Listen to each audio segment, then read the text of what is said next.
Sound team of Into the Woods. I've got three of you here. If you could just take a moment to introduce yourselves and explain what it is that you do on Into the Woods. Okay, I'm Renee Tondelli, and I am the supervising sound editor. And that is basically the person that there's me and there's also another supervisor that's not here, Blakely. And together we supervised the soundtrack.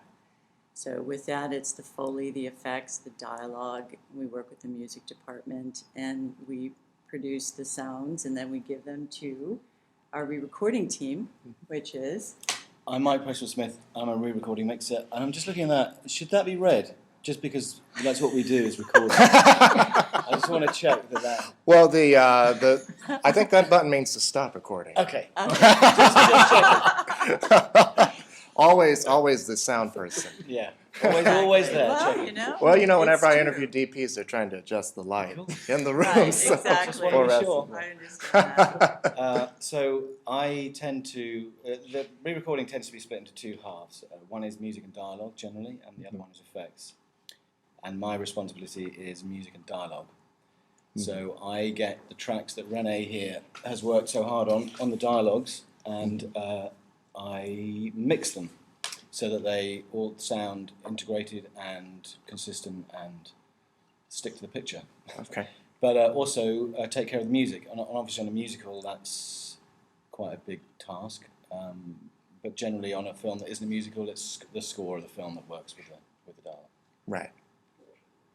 And I'm Michael Keller. I handle the effects sound re-recording mixer.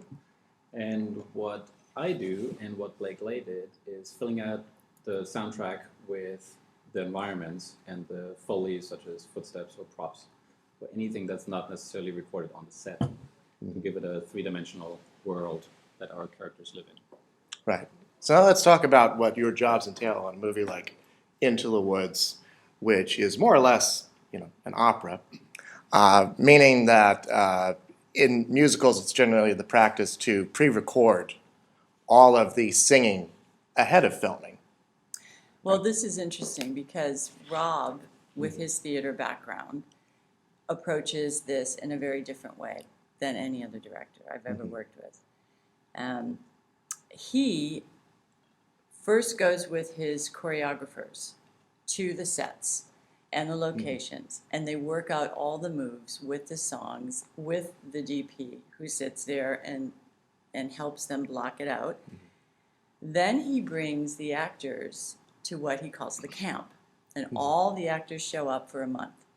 And they all lived in this little house, which, well, it wasn't a little house actually, but they all lived in the same house. It's a nice idea. Which was nice though, actually, because they'd all come down, you'd come in the living room, there was Meryl and everybody hanging out, and yeah, it really was.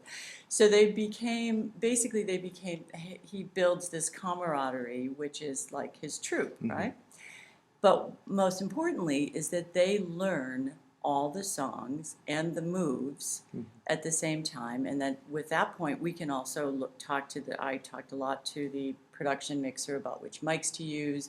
He can decide which costumes, how he can put the mics, which mics. There were different lavs that we used for different actors, and then once he feels like they really understand it, only then does he take them into a recording studio. And with that, they re-record. That's when they record their vocals, and he does them all together. So if you have it was the baker, right? Yeah, the baker and his wife. Yeah, Into the Woods too, exactly. The baker and his wife do these songs together. They are in the studio at the same time, going back and forth with each other. But the best thing about it is that they also have this muscle memory and this physicality to when they do their songs. So they're actually knowing at this moment I've got to jump down a rock, and at this moment I'm spinning around and I'm leaping here, and especially with Meryl, who did a lot of movement like that. So then we get those tracks, and then those go to the stage when they start shooting. And then we have this fantastic music supervisor, composer, editor. I mean, wonderful guy. He is awesome. Mike Hyam, who sat there with his Pro Tools and would do the playback. And so the actors would do their performances with the playback, and then Rob would say, okay, no playback. We're just going to give them, because they needed to keep pitch if they were going to have no music. So Mike would have these little tiny earbuds, and he would give them piano pitch notes, and then he would have them sing it live without any pre-records. And then he would take that and go back to the cutting room and decide. Rob is all about performance. He doesn't care whether it's a loop or it's a pre-record or it was live. If the performance is the best, he's going to use it. So what happened was there were a lot of, almost all of the songs really, with the exception of Steps of the Palace, maybe? Maybe, but we used, and then we also recorded, well, I'm going around, but we also, because they're doing this on, like, for instance, Anna Kendrick, who had to wear that corset and she was running down the step and she could barely breathe, right? Yeah. So, and she had to do all this movement. She really didn't have a lot of breathing. We couldn't use her breathing because it was sort of, we didn't really use a lot in that. So we went and had her redo all of her breaths too, and all of the actors, by the way. They did all their efforts and their breaths, and then we took all of this together, and we would get it back from Rob, and it would be like, oh, interesting, he's using 5 words from the live section, and then he's going to pre-records, and then he's going to go to an ADR line, and then he's going to go, so, because he's choosing for performance. So it was a huge task, really, to make it all sound like it was from one performance. Yeah. And for Rob, that was Mike's, that was a huge project for Mike to do, to make, Mike Presswood, to make, because we have many Mikes here. We have a lot of Mikes. There's a Michael and a Mike. We're just going to establish that right now. And so that's what we ended up doing. Like, we did all this processing and make it, and then Blake created all this Foley because, of course, when you do these fantasy movies, there's wind machines and smoke machines and generators, and you really can't use a lot of it. So all that has to be recreated. Right. So he did, there was a lot of Foley in every single thing and dress movement. And then Michael Keller, our effects mixer, took it and I'll let you talk about that. I don't want to. Yeah, no, that's okay. It's basically once they go into pre-recorded sections or ADR sections or even production that has a clip-on mic, there's barely any footsteps on it or presence because they're in a shooting stage. And then what Blake created was all the sound effects and the Foley with his Foley team. And my task was to mix it all together to make it organic sounding, to blend the production pieces with the ADR pieces and the pre-records to make it one cohesive soundtrack. And it's subconscious, I think. You're not really aware. It's just once it's not there, you're aware that a section doesn't work anymore. So it's more or less the glue that puts it all together. And it's as simple as dress movements. It's interesting. That makes The tolerances for something like this are so minute. It's so interesting doing it that if an atmosphere is too loud, or if Foley is not loud enough, or anything, or if the singing is just not matching right, suddenly you're not in the performance. You're completely out of it. And so it was the most crucial tolerances I think I've ever worked on in that sense. But certainly getting everything to integrate, to feel consistent and to feel like one performance. Right. I think was probably the main focus of our work. That's the biggest task because people ask, well, what's the big glorified moment in the movie? And there's one section where it is for loud effects, but I think the most important part is the subtle material that makes it believable to not take you out of a performance. Right. And I mean, that's the thing too that's been sort of, shall we say, discussed lately when it comes to sound mixes. Choosing, I guess, realism over the sort of necessities of a movie of hearing dialogue. So how do you guys, find that balance when you're mixing your sound? I guess it depends on the movie, really. I think the core of this movie was obviously it's a fantasy, but it was making things. It was making that fantasy come to life and giving it a reality. And I think for us, because the narrative was so caught up in the performances of the singing, I think, and Rob is so story focused, as most people are, that that every line had to be clear, had to be understandable.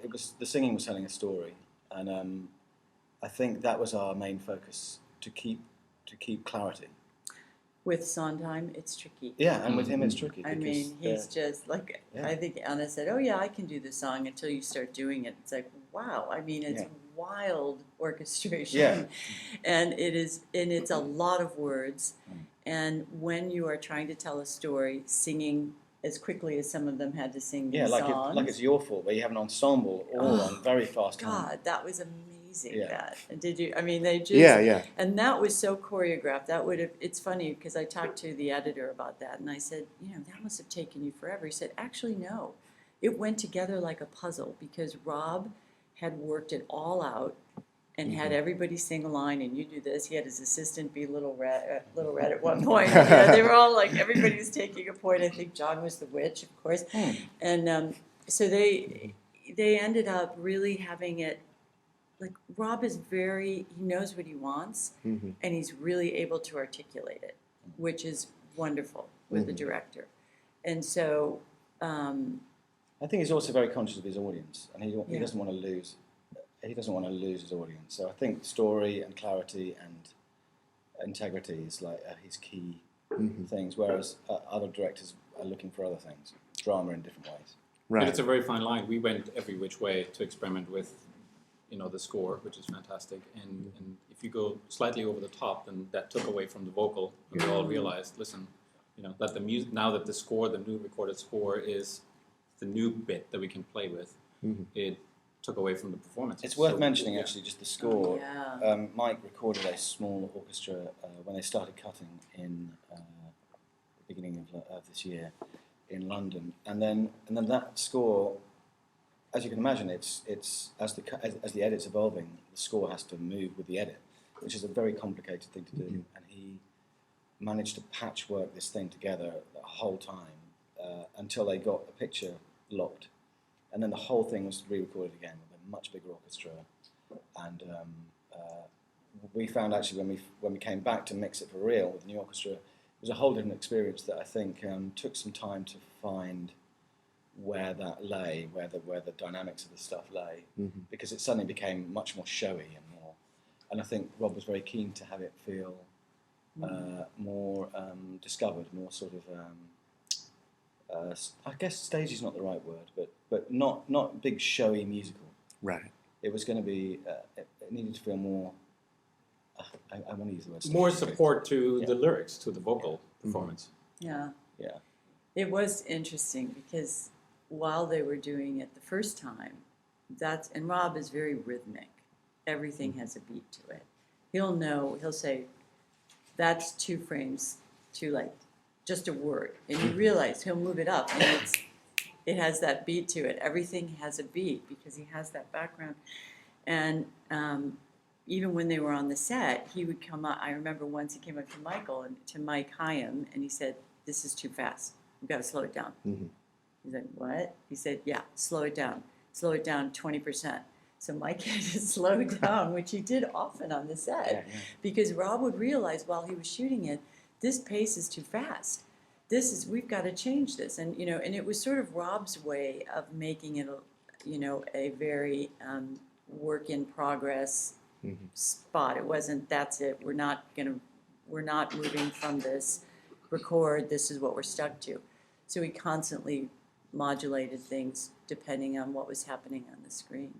But Mike was right. When the music came in, it was beautiful. If you just listened to it, it was stunningly beautiful. The way they recorded it, they did it in Air Studios, which is an old cathedral, so it had this really big, beautiful. And they recorded it as an entire orchestra quite often. Sorry, I don't want to interrupt, but quite often they had split brass and things off, which is useful to do, especially in action kind of movies. But this was one orchestra recording. And it's very rare that you get that. It sounds kind of quite old school sounding in the way it's performed, but it's quite beautiful. Right. Anyway, You're right. That's a really good point. That was just amazing. Yeah. And then it took everyone a while to kind of, like Mike Keller said, that it needed to be sort of absorbed back into soundtrack.